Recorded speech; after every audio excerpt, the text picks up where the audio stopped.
전도하고 또 교회 출석 못하는 분들 설교라도 좀 들으시라고 집에서 이렇게 하려고 그렇게 합니다. 다 됐습니까? 네. 예. 오늘은 뭐에 관해서 이야기를 하고 싶냐면 인생 역전에 대해서 이야기를 해보고 싶습니다. 인생 역전. 이 한국 보니까 이런 이 카피라이트가 있더라고. 인생 역전 꿈꾸다 인생 여전 하시죠. 이런 이야기. 인생 역전. 한국에서 이 인생 역전을 어떻게 시킬 수 있느냐고 이렇게 말들을 하냐면, 이런 여기 복권 로또 있습니다. 로또 6개만 맞추면, 여기 보이십니까? 6개만 맞추면 인생 역전 됩니다. 뭐 이렇게 이야기합니다. 그래서 한 몇억 이렇게 주택복권, 주택복권이 아니죠. 근데 이쪽 또 옆에 보면은 이 로또 회사에서 나온 건데, 로또는 현실을 바꾸는 희망이 될 수 없습니다 하고 밑에 이렇게 써져 있습니다. 많은 사람들이 이 로또를 삽니다. 로또를 사는 이유는 뭐냐면 한 번에 내 인생을 역전시키자 그겁니다. 몇억, 여기로 하면 뭐 몇 밀리언 이렇게 로또 당첨이 되면은 내 인생이 역전될 줄로 압니다. 근데 여러분, 통계에 의하면은 로또에 당첨돼 가지고 인생이 역전되는 사람은 거의 없습니다. 그 많은 로또에 당첨되었어도요, 한 몇 년 있다가 원래 있던 자기 돈까지 다 까먹고 인생이 비참하게 끝나는 사람들이 많이 있습니다. 이 로또는 우리에게 뭘 이야기해 주냐면, 오늘날 너무나 많은 사람들이 인생 역전을 외형적인 것으로 생각한다 하는 것입니다. 내가 갑자기 집값이 올라가면은 그것이 내 인생의 역전으로 생각을 합니다. 갑자기 좋은 차를 타고 좋은 직장에 취직이 되고 이러면은 그것이 내 인생의 역전되는 걸로 생각을 합니다. 그런데 여러분, 성경은 좀 다르게 이야기합니다. 오늘은 인생을 정말로 역전시킨 한 사람에 대해서 살펴보기를 원합니다. 다윗에 대해서 오늘은 살펴보겠습니다. 우리가 성경 책별 강해 쭉 창세기부터 하고 있는데, 오늘은 그 10번째로 사무엘 하에 대해서 배우도록 하겠습니다. 사무엘 하는 1장부터 마지막 장까지 전체 누구 이야기냐면은 다윗의 이야기로 가득 차 있습니다. 사무엘 하 7장 8절부터 16절까지 저와 같이 교독하도록 하겠습니다. 우리 마지막 절은 다 같이 보겠습니다. 그러므로 이제 내 종 다윗에게 이처럼 말하라. 만군의 여호와께서 이처럼 말씀하시기를, 내가 너를 목장 곧 양을 따르는 데서 취하여 내 백성 이스라엘의 주권자를 삼고,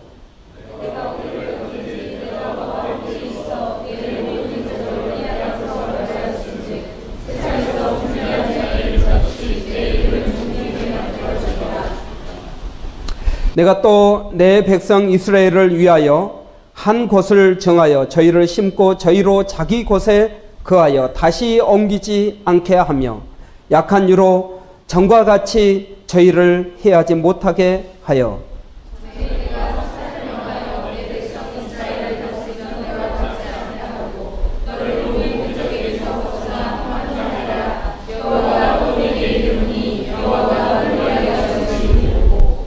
내 수완이 차서 내 조상들과 함께 잘 때 내가 내 몸에서 날 자식을 내 뒤에 세워 그 나라를 경고케 하리라.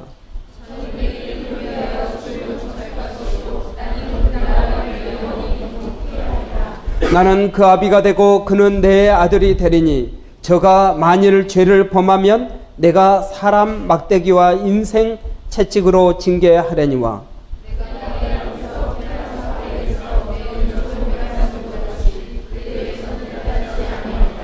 같이 봅니다. 내 집과 내 나라가 내 앞에서 영원히 보존되고 내 위가 영원히 경고하리라 하셨다 하라. 아멘. 이 오늘 우리가 읽은 이 본문은 하나님께서 다윗에게 그리고 다윗의 후손에게 약속하신 하나님의 축복의 말씀입니다.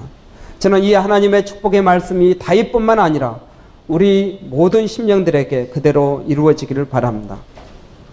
그렇게 되기 위해서는 우리가 다윗에 대해서 좀 살펴볼 필요가 있습니다. 다윗을 우리의 롤 모델로 삼아야 된다 하는 것입니다. 우리 인생의 모델로 삼자 하는 것입니다. 다윗은 어떤 사람이었느냐 하면은 8형제 중에 막내였습니다. 양치는 소년에서 이스라엘의 가장 위대한 왕이 된 입지전적인 그런 인물입니다. 그래서 여러분 오늘날에도 이 왼쪽 밑에 있는 게 이스라엘 국기입니다. 저것을 마빈 데이빗 그렇게 이야기합니다.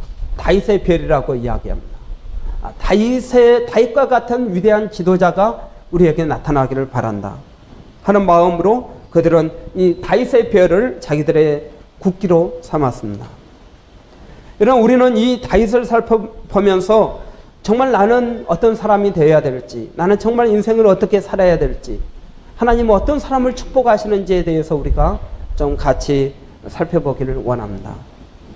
먼저 다윗이 어떤 성공을 거두었는지 한번 보겠습니다. 사무엘하 8장 6절에 보면은 다윗이 어디를 가든지 여호와께서 이기게 하시니라. 다윗은 무엇을 하든지 형통했다는 것입니다. 여러분 우리가 아무리 예수를 믿어도 하는 일마다 안 되고 꼬여 보십시오. 좋겠습니까? 예수를 믿고 싶은 마음이 생기겠습니까? 예수를 믿는데 집안에 문제가 있습니다. 누가 아픕니다. 인상이 쓰여지죠. 공부를 하는데 시험 보는데 떨어졌습니다. 여러분 그런데 다윗을 보니까 다윗은 어디를 가든지 여호와께서 이기게 하셨다. 우리도 이런 다윗의 형통, 다윗의 성공이 부럽습니다. 두 번째 보면은 하나님께서 이 다윗을 특별하게 인정하십니다. 뭐라고 하나님께서 말씀하시냐 하면은 사도행전 13장 22절에 보니 내가 이새의 아들 다윗을 만나니 내 마음에 합한 사람이라 내 뜻을 다 이루게 하리라 하시니라. 하나님께서 이 다윗을 내 마음에 꼭 드는 사람이라고 말씀하십니다. 여러분 이것보다 더 확실한 인생의 개런티가 어디에 있습니까? 이 사람은 정말 내 마음에 드는 사람이야. 이 사람은 정말 믿을 만한 사람이야. 이렇게 하나님께서 우리를 인정해 주신다면 그보다 더 큰 축복이 어디에 있겠습니까? 그 다음에 세 번째 보면 다윗의 축복입니다. 오늘 우리가 읽은 본문이 바로 다윗이 받은 하나님의 축복에 대해서 이야기하고 있습니다. 실제로 그 다음 우리 보면 이 성공한 다윗이 어느 정도 성공했는지 한번 보겠습니다. 이 조그맣게 이 녹색 지도 가운데요 녹색으로 되어 있는 중앙에 녹색으로 되어 있는 저것이 바로 사울이 통치하던 나라였습니다. 다윗은 사울 다음에 왕이 된 사람입니다. 보라색으로 된 이 모든 땅이 다 다윗이 확장한 영토입니다. 그 가운데 섬처럼 있는 암몬이나 모압, 에돔 이 모든 것도 다윗이 복속을 시켰습니다. 그래서 거기로부터 조공을 받았습니다. 저 위로 가면은 아람 땅, 여러분 지금으로 이야기하면 어디입니까? 저 유프라테스 강, 이라크 그 지역까지 다윗이 영토를 확장했다 하는 것입니다. 다윗의 이러한 위대한 성공, 여러분 어떻게 가능했겠습니까? 저는 이 다윗의 이야기를 우리가 듣고 읽고 그러면서 이런 마음을 좀 갖는 것이 필요합니다. 나도 다윗과 같은 사람이 되고 싶다. 나도 다윗처럼 성공하고 싶다. 나도 다윗처럼 내 인생의 영토를 확장하고 싶다. 이런 마음이 들어야 됩니다. 여러분 우리가 로또 삽니까? 여러분 왜 로또를 안 사십니까? 로또를 사셔야지. 왜 로또를 안 사십니까? 사람들이 여러분 로또를 사면서 일주일의 행복을 느낍니다. 가장 행복의 클라이맥스가 언제입니까? 추첨하는 때. 그 순간을 바라고 여러분 로또를 삽니다. 여러분, 우리 믿는 크리스찬들이 왜 로또를 안 삽니까? 로또를 사는 사람들은 로또를 사면서 내 인생을 역전시키고 싶다는 뭘 갖고 있습니까? 열망을 갖고 있습니다. 우리 크리스찬들은 내 인생을 역전시키고 싶다는 열망도 특별히 없고, 그런다고 하나님을 의지하는 마음도 없고, 그냥 인생 역전이 아니라 인생 여전입니다. 그러면 안 된다는 것입니다. 내 인생을 역전시키고 싶다는 열망이 있어야 됩니다. 안 믿는 사람은 그것을 무엇으로 표현합니까? 로또를 사는 것으로 표현합니다. 우리 믿는 사람들은 로또도 안 사고 인생을 역전시키고 싶은 마음도 없고 인생 여전입니다.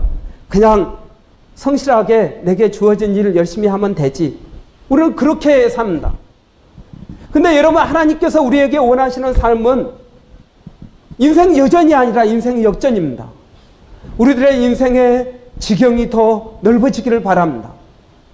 언제까지 여러분 렌트하면서 그래 렌트비 안 올라간 것만 해도 감사한 일이지 하고 살겠습니까?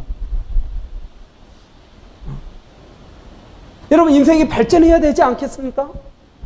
하나님께서는 우리들에게 생과고 번성하여 땅에 충만하여 땅을 정복하라고 말씀하고 있습니다. 여러분, 저는 우리가 인생 역전에 대한 갈망이 있어야 된다고 믿습니다. 그러기 위해서는 우리에게 뭐가 필요하냐면 롤 모델이 필요합니다. 뭔가 내가 바라보고 내가 따라갈 그런 대상이 필요하다는 것입니다. 저는 그 대상으로 다윗을 이야기하고 싶은 것입니다. 다윗은 아까 이야기했던 것처럼 양치는 목동이었습니다. 단순히 양치는 목동이었다는 이야기가 아닙니다. 그 시대 때 양치는 목동은 사회적으로 천시받는 사람들이었습니다. 그리고 또 목동 아닌 사람들이 목동을 쳐다볼 때는 도둑놈으로 생각했습니다. 다 남의 양 이렇게 슬쩍하고 아니면 주인 양 또 다 이렇게 슬쩍하는 그런 사람들로 점도둑으로 생각을 했습니다. 특별히 이 다윗은 형제가 8명이었는데요. 8명 가운데 막내였습니다. 그런데 우리나라도 마찬가지지만 장남을 가장 귀하게 여기고 막내는 별로 귀하게 여기지 않았습니다. 그래서 형들은 다 집에 있는데 어린 13살 다윗만 양치는 목동이 되었습니다. 밤에 양들과 같이 들에서 잠을 잡니다. 13살짜리에게 시키는 것은 여러분 좀 가혹한 일 아닙니까? 그런데 여러분, 다윗이 이런 양치는 목동에서 뭐가 되었다고요? 이스라엘의 가장 위대한 왕이 되었습니다. 그러면 다윗을 성공시킨, 다윗의 인생을 역전시킨 그 이유가 뭐냐 하는 것입니다. 그 이유를 저는 사무엘상 16장 7절에서 찾습니다. 그건 뭐냐 하면은 나의 보는 것은 사람과 같지 아니하니 사람은 외모를 보거니와 나 여호와는 중심을 보느니라. 아멘. 하나님께서 왜 다윗을 왕으로 세우셨을까요? 다윗의 무엇이 하나님 마음에 합하니까 다윗의 마음이 하나님 마음에 합하니까 다윗의 인생이 어떻게 되었다? 역전이 되었다 하는 것입니다. 많은 사람들은 마음보다도 외향적인 것에 더 많이 신경을 씁니다. 로또에 당첨이 되어서 갑자기 가장 비싼 차를 타고 다니면 내가 더 나아져 보인다고 생각을 합니다. 더 좋은 집에 살면은, 더 큰 집에 있으면 그 사람을 존경할 줄로 압니다. 그러나 여러분, 하나님의 법칙은 그게 아닙니다. 하나님의 법칙은 뭐냐면 사람의 마음을 훈련시키십니다. 사람의 마음을 트레이닝 하십니다. 그래서 이 마음이 하나님의 축복을 받기에 합당하면, 그러면 하나님께서 복을 부어주십니다. 만약에 자기의 그릇이 조그만한 그릇인데, 밥그릇인데 바켓 같은 물을 담을 수 있겠습니까? 없습니다. 먼저 하나님은 그릇을 키우십니다. 그 다음에 축복을 부어주십니다. 그런데 사람들은 그걸 바라지 않고 무엇을 바라느냐 하면은 그냥 더 많은 축복을 바라기만 합니다. 내가 쏟아 부을 망정 하나님 내게 그런 축복 받기를 원합니다. 그것이 여러분 로또에 당첨된 사람들이 인생을 정말 역전시키지 못하고 오히려 인생 여전이 되거나 오히려 인생 타락이 되는 이유가 바로 그것입니다. 축복받을 마음이 아닌데 축복을 받은 것입니다. 그것은 진정한 축복 될 수가 없는 것입니다. 여러분, 다윗이 축복받을 수 있었던 마음, 그 마음은 어떤 마음일까요? 오늘은 세 가지 살펴보기를 원합니다. 첫 번째 보면은 다윗의 마음은 충성된 마음이었다는 것입니다. 충성된 마음이었습니다. 충성된 마음. 이 충성된 마음, 다윗에게 있어서 이 충성된 마음을 다른 말로 하면 책임감입니다. 사무엘상 17장 34절부터 35절을 보니까 곰이나 사자가 자기가 먹이고 있는 양떼를 공격합니다. 그래서 양 새끼를 양을 또는 물고 갑니다. 그러면 끝까지 쫓아가서 뭐 했다고요? 그 입에서 새끼를 건져내었고 그것이 일어나 나를 해하고자 하면 내가 그 수염을 잡고 그것을 쳐 죽였었나이다. 뭐다고요? 책임감이라는 것입니다. 다윗의 마음에는 책임감이 있었습니다. 여러분, 인생을 역전시킬 수 있는 사람의 기본 마음의 자세는 책임감이 있습니다. 하나님의 일에 대한 책임감, 자기에게 주어진 일에 대한 책임감이 있느냐 없느냐 하는 것입니다. 뭐가 필요하다고요? 저는 그 책임감이 중요하다고 믿습니다. 인생을 어떻게 성공할 수 있습니까? 책임감 때문입니다. 책임감이 있는 사람을 우리는 신뢰할 수 있습니다. 책임감이 없는 사람을 신뢰할 수 없습니다. 아무리 말을 잘한다 그래도 그의 행동이 따라가지 못하면 우리는 신뢰할 수 없습니다. 교회에서 맡겨진 조그마한 일들에 대해서 저는 여러분들이 책임감을 가지고 하기를 바랍니다. 때로는 자기가 일을 맡았는데 말도 하지 않습니다. 사정이 있어서 못하게 되면 말을 해야 되지 않겠습니까? 말도 하지 않습니다. 조용히 빠져버립니다. 여러분, 다윗에게는 첫 번째 충성된 마음으로 책임감이 있었습니다. 두 번째는 충성된 마음, 두 번째는 전문성이 있었습니다. 그에게 뭐가 있었느냐 하면 기술이 있었다 하는 것입니다. 그 다음 한번 보죠. 시편 78편 71절 72절에 보면은 다윗에 대해서 이야기하면서 이렇게 이야기합니다.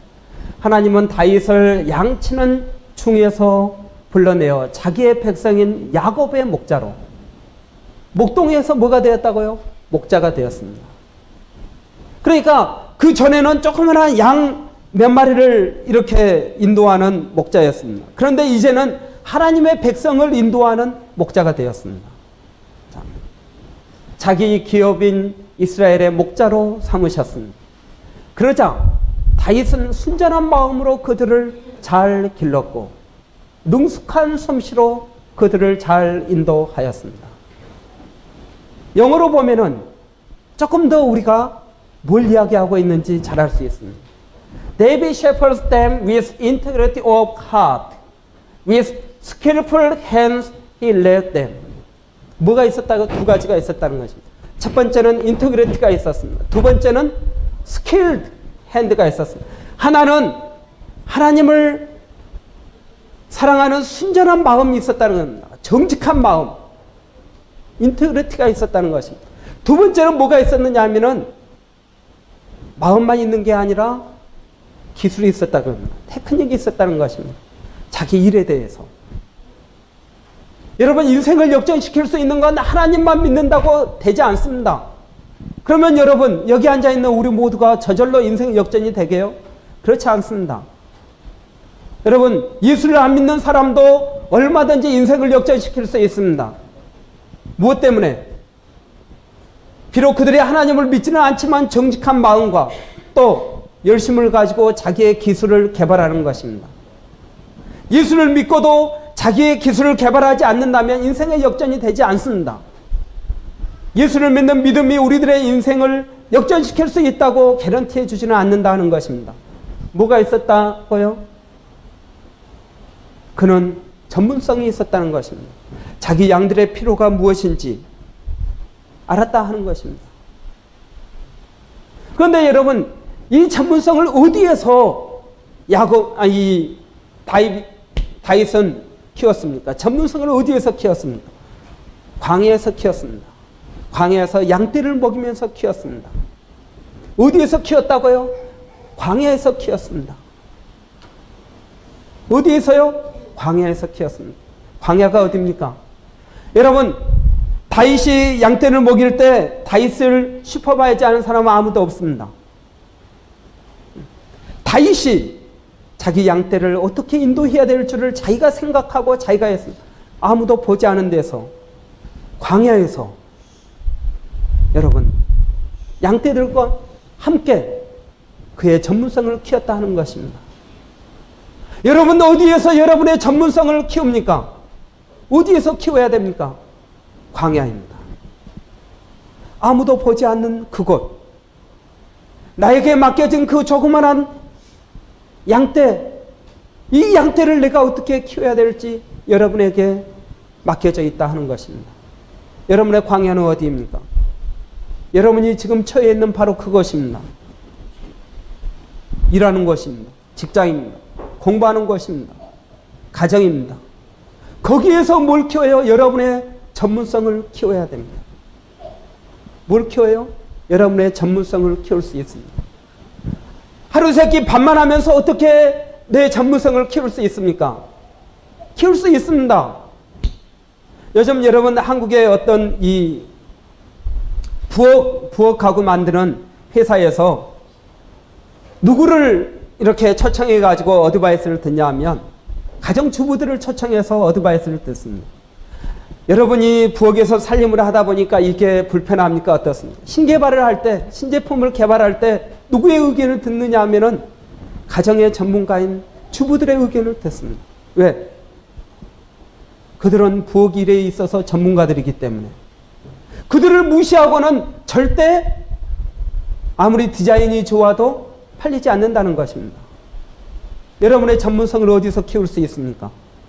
광야입니다. 여러분이 처해 있는 곳입니다.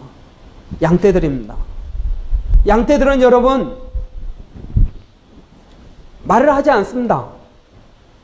물론 다윗은 양떼들하고 말을 할 수 있겠지만 양떼들이 하는 이야기를 다윗이 제대로 다 언더스탠드가 되겠습니까? 안 될 것입니다. 이 이야기는 무슨 말입니까?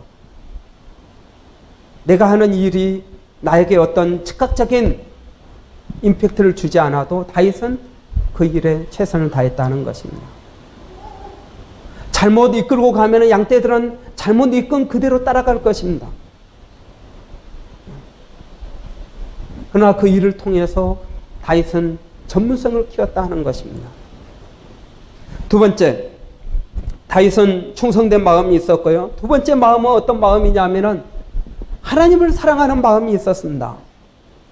충성된 마음만 가지고는 안 됩니다. 거기에 하나님을 사랑하는 마음이 있었습니다. 하나님을 사랑하는 마음은 첫 번째로 다윗에게 있어서 하나님의 명예를 지키는 마음이었습니다. 사무엘상 17장 45절에 보니까 골리앗이 하나님을 모욕하면서 이스라엘 군대를 쳐들어왔습니다. 그러니까 그걸 보고 있던 다윗이 이렇게 이야기합니다. 너는 칼과 창으로 그리고 단창으로 내게 오거니와 나는 만군의 여호와의 이름 곧 네가 모욕하는 이스라엘 군대의 하나님의 이름으로 내게 가노라. 이런 마음이 있었다는 것입니다.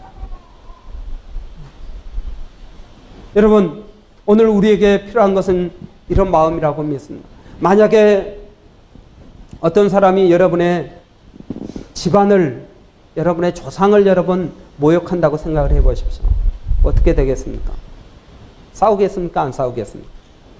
부부간에 가장 이 델리케이트한 문제 가운데 하나가 그거 아닙니까? 서로 상대방의 집안을 업신여기는 거. 뭐 너네 집안에 뭐 잘난 사람이 있느냐, 뭐 너네 집안 잘났냐, 우리 집안 잘났냐, 뭐 이러면서 여러분 부부싸움이 심각해지지 않습니까? 그런데 여러분, 오늘날 너무나 많은 사람들이 하나님의 이름을 모욕하는데 우리는 아무런 분노도 느끼지 못한다는 것입니다. 하나님의 명예를 지킬 수 있는 사람이 어떤 사람입니까? 여러분, 우리는 하나님의 명예를 소중하게 여기는 마음이 있어야 됩니다. 그것이 곧 하나님에 대한 우리의 사랑의 표현입니다. 하나님의 명예를 지키는 마음이 우리에게 있어야 됩니다. 다윗은 이것 때문에 사울에게 발탁이 됩니다. 이것 때문에 하나님의 명예를 지키고자 하는 그 마음 때문에 골리앗을 죽이게 되고요. 골리앗을 죽임으로써 그의 인생의 역전의 기반을 마련하게 된다 하는 것입니다. 여러분, 저는 우리가 하나님의 명예를 소중하게 여기고 그 하나님의 명예 때문에 우리가 분노하고 일어서서 나아가는 그런 믿음의 사람들 되기를 바랍니다.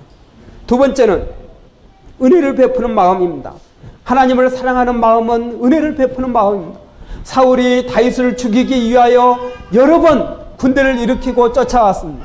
그런데 어떻게 했습니까? 다윗은 사울을 죽이지 않았습니다. 죽일 수 있었지만 죽이지 않았습니다. 은혜라는 게 무엇입니까? 은혜라는 게 그대로 페이하는 게 아닙니다. 페이백하는 게 아닙니다. 은혜라는 게 무엇입니까? 상대방은 나에게 이렇게 했지만 나는 똑같이 하지 않는 것입니다. 하나님의 말씀대로 하는 것입니다. 때때로 우리가 아무것도 잘못한 게 없지만은 하나님께서 모든 사람과 더불어 평화하라, 화평하라고 하신 그 말씀 때문에 내가 먼저 가서 미안하다고 용서를 빌고 사과하는 것입니다. 내가 정말 잘해서가 아니라, 잘못해서가 아니라 하나님의 말씀 때문에 은혜를 베푸는 마음이 있어야 된다 하는 것입니다. 다윗은 바로 이 은혜를 알았습니다. 어떤 사람이 은혜를 베풀 수 있습니까? 은혜를 받은 사람입니다. 하나님의 은혜를 더 깊이 받으면 받을수록 하나님께서는 그 사람을 높이실 것입니다. 은혜의 골짜기가 깊을수록 인생 역전의 골짜기는 봉우리는 높아질 수 있는 것입니다. 세 번째, 하나님을 사랑하는 마음은 하나님을 기뻐하는 마음이었습니다. 하나님의 언약궤가, 하나님의 법궤가 사사시대 때 빼앗겼습니다. 그런데 이 다윗 시대에 그 법궤가 다시 이스라엘 땅으로 들어오게 되었습니다. 하나님의 법궤가 들어온 것이 너무나 좋아서 다윗은 기뻐서 춤을 춥니다. 그러다 바지가 흘러내려가는 것도 모르고 춤을 춥니다. 여러분, 하나님의 영광을 기뻐하는 마음이 우리에게 있어야 된다 하는 것입니다. 그 다음 여러분 보면은요, 하나님의 집을 사모하는 마음이 이 다윗에게 있었습니다. 그래서 사무엘하 7장 2절에 보니까 나는 백향목 궁에 거하거늘 하나님의 법궤는 휘장 가운데 있도다. 하나님의 집을 사모하는 마음입니다. 하나님을 사모하는 마음입니다. 하나님을 사모하는 마음. 뭔가 여러분, 내가 뭘 누리기 전에 하나님을 먼저 생각했다 하는 것입니다. 다윗이 자기 나라가 그만큼 확장되었습니다. 그리고 자기를 위하여 성도 이렇게 지었습니다. 그런데 다윗이 어느 날 생각해 보니까 나에게는 부족한 거 없고 이 모든 것이 다 하나님의 은혜인데, 나는 백향목 좋은 집에 살고 있는데 하나님의 법궤는 천막 가운데 있구나. 내가 하나님의 성전을 지어야겠다 하는 마음이 생겼습니다. 여러분, 우리는 좋은 차 타고 우리는 좋은 음식 먹고 우리의 집은 부족한 것 없습니다. 그런데 하나님의 집은 어떻습니까? 하나님의 나라는 어떻습니까? 가끔 생일 파티 하는 사람들이 있습니다. 저는 다른 건 잘 몰라도 그 사람 생일 파티 하면은 그걸 찾습니다. 그 사람이 생일 감사헌금을 했나 안 했나 체크합니다. 주위 사람을 불러서 몇백 불 쓰면서 파티는 하지만 나를 이 세상에 보내주시고 오늘 내가 있게 만들어주신 그 하나님 앞에 내가 감사하느냐 하는 것입니다. 어떻게 생각하십니까? 여러분, 자녀들의 생일을 기뻐하고 축하하면서 정말 그 자녀를 이 세상에 보내주신 하나님께 감사하고 있습니까? 그 자녀를 건강하게 키워주신 하나님께 감사하고 있습니까? 여러분, 다윗은 하나님을 사랑하는 마음이 있었습니다. 나는 백향목궁에 거하거늘 하나님의 교회는 휘장 가운데 있도다. 내가 뭔가 좋은 것을 누리기 전에 그것을 하나님께 드려야겠다는 마음이 있었습니다. 여러분, 세 번째로 다윗에게는 어떤 마음이 있었느냐 하면 회개하는 마음이 있었습니다. 무슨 마음이 있었다고요? 회개하는 마음이 있었습니다. 사람은 누구나 다 잘못할 수 있습니다. 때로는 그 잘못이 엄청난 큰 재앙을 가지고 올 수 있습니다. 다윗에게는 이 컴플렉스가 있었던 것 같습니다. 그 컴플렉스는 뭐냐면 사랑 결핍 컴플렉스입니다. 다윗은 막내로 자랐습니다. 근데 성경을 읽어보면 다윗의 아버지도 그렇고 다윗의 어머니는 성경에 아예 안 나옵니다. 그리고 또 다윗의 형들도 그렇고요. 다윗을 다 무시합니다. 제가 우리 희미를 낳으니까 사람들이 묻습니다. 목사님, 셋째는 얼마나 귀엽습니까? 그렇습니다. 뭐 특별히 제가 볼 땐 귀여운 게 없는데 무슨 말입니까? 내리사랑이라는 이야기입니다. 막내는 여러분 얼마나 귀엽겠습니까? 그런데 그 막내에게 형들은 다 집에서 자는데 어린 10대 초반에 다윗은 양치면서 들판에서 자라고 그럽니다. 사무엘이 왕으로 기름 붓기 위해서 이새의 아들들을 찾아왔을 때 아예 아버지는 다윗을 부르지도 않습니다. 부르지도 않습니다. 그런데 여러분, 다윗이 이런 환경 가운데서 하나님과 교제하면서 쭉 성장했습니다. 하나님과 교제한다고 해서 우리의 모든 컴플렉스가 다 해결되는 건 아닙니다. 엉뚱한 방향으로 나타납니다. 그것을 다윗은 어떤 방법으로 그의 컴플렉스를 풀려고 했느냐면 여자로 그것을 풀려고 했습니다. 다윗의 와이프가 몇 명이신지 압니까? 다윗이 얼마나 여자가 많았는지 알고 계십니까?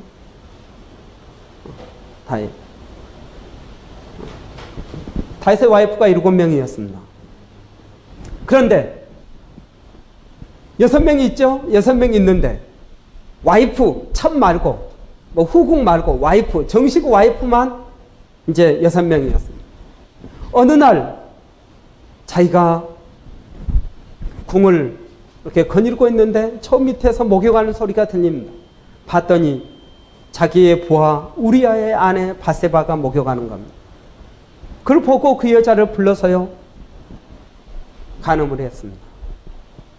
그리고 그 남편 우리아를 죽입니다. 그걸 하나님께서는 지적하십니다. 내가 칼로 햇사람 우리아를 죽이되 암몬 자손의 칼로 죽이고 그 철을 빼앗아 내 철을 삼았도다. 너 왜 그랬니? 너가 만약 정말 더 많은 아내가 필요하다면 나한테 강구했으면 내가 더 주었을 것이다. 그런데 너 왜 강제로 불법적인 방법으로 그 남편을 죽이면서까지 했니? 하나님이 지적하고 계십니다. 그런데 다윗은 그 이야기를 듣고 회개합니다. 여러분, 사람은 죄를 짓습니다. 그러나 하나님은 그 죄를 용서하십니다. 우리도 죄를 짓습니다. 그러나 중요한 것은 우리가 그 하나님 앞에 회개하느냐 하는 것입니다. 여러분, 다윗에게는 이런 마음이 있었습니다. 내가 주 앞에서 나를 주 앞에서 쫓아내지 마시며 주의 성신을 내게서 거두지 마소서. 눈물로 회개합니다. 그렇습니다, 여러분. 다윗의 인생의 역전 시킬 수 있었던 그 마음은 첫 번째, 자기 일에 대해서 충성하는 마음입니다. 두 번째는 하나님을 사랑하는 마음입니다. 세 번째는 회개하는 마음입니다. 오늘 하나님께서는 우리에게 이렇게 말씀하십니다. 나를 존중히 여기는 자를 내가 존중히 여기고 나를 멸시하는 자를 내가 경멸히 여긴다. 여러분, 하나님 앞에 예배 드리러 나오면서 하나님을 존중히 여기십시오. 여러분의 삶의 모든 영역에 있어서 하나님을 존중히 여기십시오. 여러분이 하루 일을 시작하기 전에 하나님께 기도하십시오. 그리고 하루를 마무리하면서 하나님 앞에 감사의 기도를 드리십시오. 힘들고 어려운 일이 있으면 그 문제를 가지고 하나님께 나아가십시오. 기뻐할 일이 있으면 하나님께 감사하고 영광을 돌리십시오. 그럴 때 우리는 하나님을 존중히 여기는 것입니다. 예레미야 29장 13절에 보면 너희가 전심으로 나를 찾고 찾으면 나를 만나리라고 말씀하고 있습니다. 여러분, 어떻게 하면 인생 역전으로 바뀔 수 있겠습니까? 저는 제 인생이 늘 똑같기를 바라고 있지 않습니다. 더 나아지기를 바랍니다. 어제보다 오늘이 더 나아지고 오늘보다 내일이 더 나아지기를 바랍니다. 여러분, 어떻게 하면 인생 여전히 인생 역전으로 바뀔 수 있겠습니까? 인생 역전은 마음의 변화에서 시작합니다. 환경의 변화가 아니라 마음의 변화에서 시작합니다. 우리 마음은 여러 종류의 마음이 있습니다. 어떤 사람은 깨끗한 마음, 어떤 사람은 더러운 마음, 어떤 사람은 게으른 마음, 어떤 사람은 부지런한 마음, 어떤 사람은 소극적인 마음, 어떤 사람은 적극적인 마음. 이 마음에 의해서 우리의 삶이 바뀌게 된다 하는 것입니다. 그런데 여러분, 하나님께서는 사람을 역전시킬 때, 인생을 역전시킬 때 먼저 그의 마음을 훈련시키십니다. 요셉을 보십시오. 요셉은 제수에서 이락 애굽의 총리로 되었습니다. 그 가운데 단계를 거치지 않았습니다. 어떻게 가능했습니까? 하나님은 요셉을 감옥 안에서 보디발의 노예로 그를 훈련시키셨습니다. 다윗을 보십시오. 목동에서 이스라엘의 왕이 되었습니다. 인생이 역전되었습니다. 어떻게 가능합니까? 우리는 그 결과만 보고 나도 저렇게 되길 원합니다. 그런 마음을 갖고 있는데 여러분, 그의 과정을 보십시오. 요셉의 고난을 보십시오. 다윗의 고난을 보십시오. 다윗은 자기가 사울의 핍박을 피해서 망명을 갑니다. 망명간 그 망명지의 왕이 다윗을 의심스러운 눈으로 쳐다봅니다. 그럴 때 다윗은 미친 척합니다. 침을 흘리고요, 소변을 아무 데서나 보고요, 미친 척합니다. 그 고비를 넘깁니다. 여러분, 역전은 쉽지가 않습니다. 마음의 변화는 쉽지가 않습니다. 그러나 여러분, 하나님은 먼저 마음을 보신다는 사실을 여러분 기억하십시오. 사무엘상 16장 7절 우리 다시 보겠습니다. 우리 다 같이 한번 보겠습니다. 아니요, 그 밑에. 예. 나의 보는 것은, 다 같이 봅니다. 나의 보는 것은 사람과 같지 아니하니 사람은 외모를 보거니와 나 여호와는 중심을 보느니라. 아멘. 하나님은 우리의 마음을 보십니다. 지금 하나님은 무엇을 보고 계십니까? 저는 여러분의 겉모습을 봅니다. 무슨 옷을 입었는지, 여러분의 얼굴 생김새는 어쩐지, 여러분, 저는 외모를 보지만 하나님은 이 시간에 우리의 마음을 보십니다. 잠언 23장 7절에 대저 그 마음의 생각이 어떠하면 그 위인도 그러한즉, 마음의 생각이 바뀌지 않으면 그 사람의 삶도 바뀌지 않는다 하는 것입니다. 인생이 여전한 이유를 아십니까? 왜 내 인생은 수년 세월이 가도 발전이 없는지 여러분, 그 이유를 아십니까? 그것은 여러분의 마음이 바뀌지 않았기 때문에 그렇습니다. 예수를 믿고도 마음이 바뀌지 않았다는 것입니다. 중심이 바뀌지 않았다는 것입니다. 성경은 우리의 마음에 대해서 이렇게 이야기하고 있습니다. 여러분의 마음은 변화를 받았습니까? 에레미야서에서는 이렇게 이야기합니다. 만물보다 거짓되고 심히 부패한 것은 마음이라. 뭐라고요? 우리의 마음은 부패하고 그리고 거짓되다고 이야기합니다. 사람의 마음을 믿을 수가 없다고 이야기합니다. 예수님은 마태복음 15장에서 이렇게 이야기합니다. 입에서 나오는 것은 마음에서 나오는 것이라고 말씀합니다. 실수로 그런 이야기를 했다고요? 그렇지 않습니다. 마음에 품고 있었기 때문에 그 말이 무의식 중에 나오게 되는 것입니다. 사람을 더럽게 하는 것이 마음에서 나오는 것은 악한 생각과 살인과 간음과 음란과 도적질과 거짓 증거와 회방인 이러한 모든 악한 것들이 우리들의 마음 가운데 있어서 우리의 삶을 더럽히고 있다고 말씀합니다. 여러분, 인생 여전을 인생 역전으로 바꾸기를 원하십니까? 그렇다면 우리가 해야 될 첫 번째 일이 있습니다. 그것은 뭐냐면 우리의 마음을 바꾸는 것입니다. 우리의 게으른 마음을 부지런한 마음으로 바꾸는 것입니다. 그런데 여러분, 어떻게 우리의 마음을 바꿀 수 있겠습니까? 우리의 행동을 바꿀 수는 있습니다. 9시에 일어나던 사람이 8시에 일어날 수는 있습니다. 우리의 행동은 바꿀 수 있지만 어떻게 우리의 마음을 바꿀 수가 있겠습니까? 성경은 우리의 마음을 바꾸는 방법에 대해서 이렇게 이야기합니다. 우리의 죄와 연약함을 고백하고 예수님을 우리의 마음에 모실 때 우리의 마음은 새롭게 변화되는 것입니다.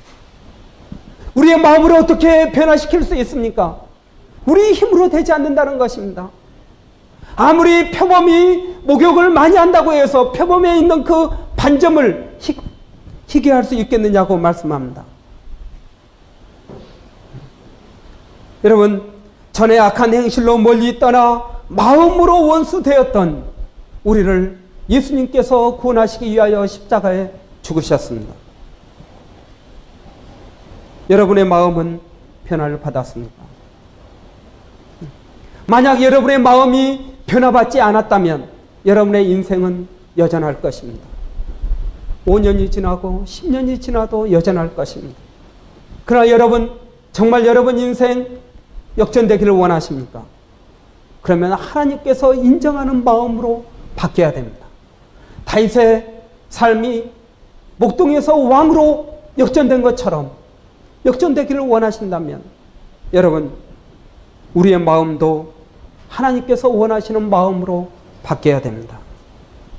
로마서 10장 10절에서 이렇게 이야기합니다. 사람이 마음으로 믿어 의에 이르고 입으로 신하여 구원에 이르나니. 마음으로 믿어 의에 이르는 것입니다. 예수 그리스도를 믿는 것입니다. 내가 죄인이라는 것을 고백하는 것입니다. 나의 연약함, 나의 부족함을 고백하는 것입니다. 하나님, 어떤 사람들, 믿지 않는 사람들은 로또 사면서 인생의 역전을 꿈꾸지만 우리는 하나님께 나아가면서 우리의 인생을 역전을 꿈꾸는 것입니다. 사도행전 19장 2절에 우리가 예수를 믿을 때 하나님께서 우리의 마음을 변화시키시기 위한 특별한 일을 하십니다. 그것은 뭐냐 하면은 우리에게 성령을 주시는 것입니다.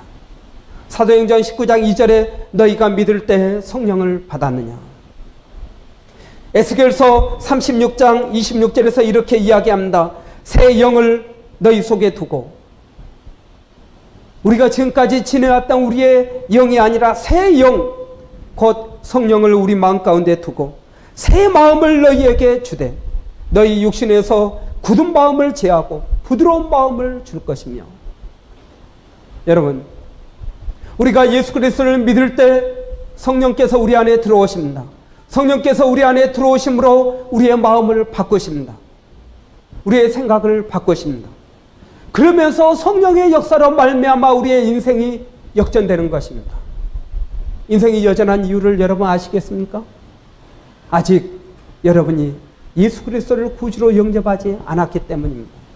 어떤 사람은 저에게 묻습니다. 목사님, 저는 예수를 믿는데도 내 인생은 왜 역전되지 않습니까? 좋은 질문입니다. 예수를 믿는데 왜 내 인생은 역전되지 않습니까?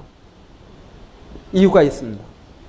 그것은 뭐냐면은 우리 안에 하나님께서 주신 새 마음을 알지 못한다는 것입니다. 너희가 믿을 때에 성령을 받았느냐? 우리 안에 들어오신 그 성령님과 우리가 교제하는 것을 배워야 된다 하는 것입니다. 아까 여러분 다윗이 범죄했습니다. 범죄할 때 다윗이 고백한 게 무엇입니까? 주의 영을 내게서 떠나지 말게 하옵소서. 새 마음을, 내 마음을 주관하시는 성령님이 내게서 떠나지 않기를 원합니다. 왜? 성령님이 내 안에 있으므로 내가 늘 새로운 마음을 가질 수가 있는 것입니다. 여러분, 말씀을 마무리하겠습니다. 예수 안에 새롭게 변화된 마음은 여러분의 인생을 역전시킬 것입니다. 기도하겠습니다. 여러분, 이 시간에 여러분께 도전하기를 원합니다. 인생을 역전하기를 원하십니까? 아니면 인생이 여전하기를 원하십니까? 예수 믿지 않는 사람들도 인생을 역전시키기를 원하는데 예수를 믿는 우리가 인생을 역전시켜야 되지 않겠습니까? 여러분, 인생이 역전되지 않은 이유는 우리 가운데 죄가 있기 때문이라고 이야기했습니다. 아직 예수 그리스도를 마음에 영접하지 않았기 때문이라고 성경은 이야기하고 있습니다. 하나님은 마음을 보십니다. 하나님께서 원하시는 마음으로 바꿔야 인생이 역전되는 것입니다. 이 시간에 여러분 가운데 인생이 역전되기를 원하시는 분들이 있습니까? 그렇다면 먼저 여러분의 죄를 고백하십시오. 그리고 여러분의 죄를 깨끗하게 하기 위해서 십자가에 죽으신 예수 그리스도를 구주로 영접하십시오.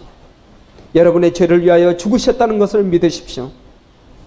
그러면 성령님께서 여러분 안에 들어오셔서 여러분의 마음을 새롭게 변화시켜 주실 것입니다. 그렇게 되기 원하시는 분들이 있으십니까? 그러면 이 자리에서 조용히 일어나 주시기를 바랍니다. 인생이 역전되기를 원하시는 분들이 있습니까? 여러분의 마음이 변화되기를 원하시는 분들이 있습니까? 예수 그리스도로 여러분의 주인을 모시고 여러분의 인생이 더 나아지기를 원하시는 분들이 있으십니까? 그렇다면 이 시간에 우리 다 같이 눈을 감고 자리에 일어나 주시기를 바랍니다. 우리 다 같이 한번 기도하기를 원합니다. 하나님, 내 안에 새로운 마음을 주시옵소서. 하나님 원하시는 마음을 주시옵소서. 그래서 내 인생이 역전되기를 원합니다. 어제나 오늘이나 몇 달 전이나 몇 년 전이나 똑같은 인생 여전히 이제는 지루합니다. 하나님, 내가 진정 내 인생이 역전되기를 원합니다.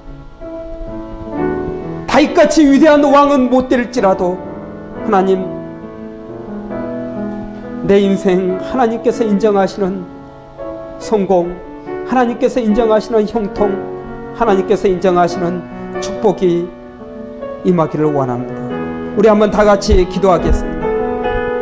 살아계신 아버지 하나님, 이 시간에 주의 사랑하는 자녀들이 아버지 예수 그리스도를 구주로 영접하고 아버지 예수 그리스도를 믿음으로 내 안에 새로운 마음을 갖고 인생이 역전되기를 원하는 마음으로 이 시간에 일어섰습니다. 오 주여, 아버지 하나님, 이들에게 충성된 마음을 허락하여 주시옵소서. 아버지 하나님, 이들에게 하나님을 사랑하는 마음을 허락하여 주시옵소서. 하나님, 이들에게 회개하는 마음을 허락하여 주시옵소서. 그래서 아버지 하나님, 이들이 예수 그리스도를 믿고 그들의 인생이 성령님의 역사하심으로 말미암아 역전되기를 원합니다. 오 주여, 변화시켜 주시옵소서. 아버지 하나님, 도와주시옵소서. 아버지 하나님, 역사하여 주시옵소서. 아버지 하나님, 역전되기를 원합니다. 오 주여 역전되기를 원합니다. 아버지 우리들의 인생이 더욱더 나아지기를 원합니다. 갈수록 나아지는 인생이 되게 하여 주시옵소서.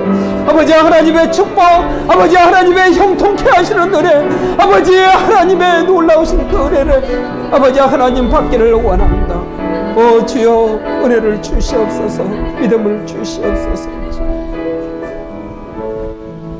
살아계신 아버지 하나님,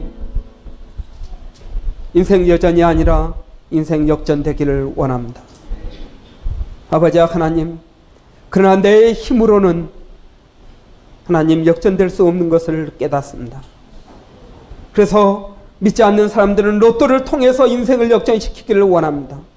하나님, 그러나 그것이 얼마나 부질 없는 일이라는 것을 우리는 알고 있습니다. 하나님, 이 시간에 우리의 마음을 변화시켜 주시옵소서. 하나님, 다윗처럼 요셉처럼 우리의 마음을 훈련시켜 주시옵소서. 축복을 감당할 수 있는 그릇으로 만들어 주시옵소서. 그래서 아버지 하나님 부어주시는 그 놀라운 축복들을 감당하고 아버지 하나님 그 놀라운 축복들을 이어가는 아버지 그런 믿음의 사람들 되게 하여 주시옵소서.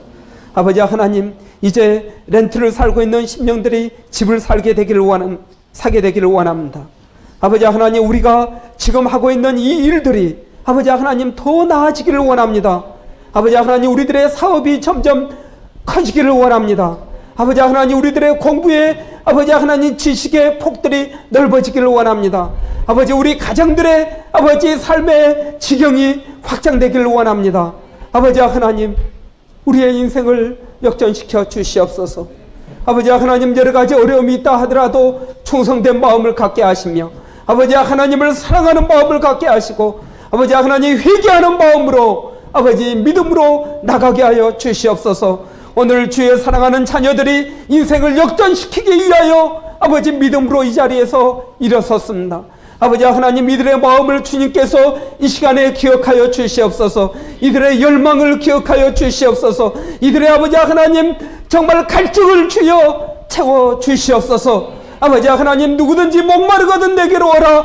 그리하면 아버지 그 배에서 생수의 샘이 솟아나온다 하였사오니 아버지 하나님, 이 시간에 사랑하는 심령들 믿음으로 고백하고 일어선 사랑하는 심령들에게 성령을 부어주시며 아버지 하나님, 이들의 마음을 새로운 마음으로 변화시켜 주시고 아버지 하나님, 이들에게 인생의 역전을 경험케 하여 주시옵소서. 예수님의 이름으로 기도하옵나이다. 아멘.